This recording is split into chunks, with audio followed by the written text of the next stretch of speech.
danke na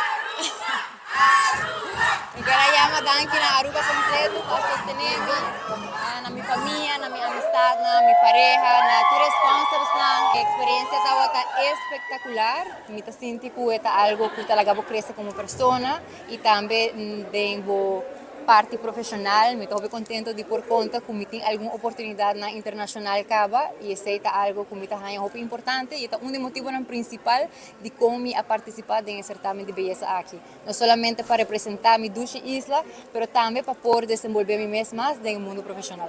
Mi mensagem e isso é o mais importante para mim, que é importante para nós todos seguir nosso sonho, busca de nosso coração, que é o que está nos é felicidade interior e vai pé, mas que comporta obstáculo na mas que bota cai lá arriba e seguir trabalhar duro para fazer tudo sonho na realidade.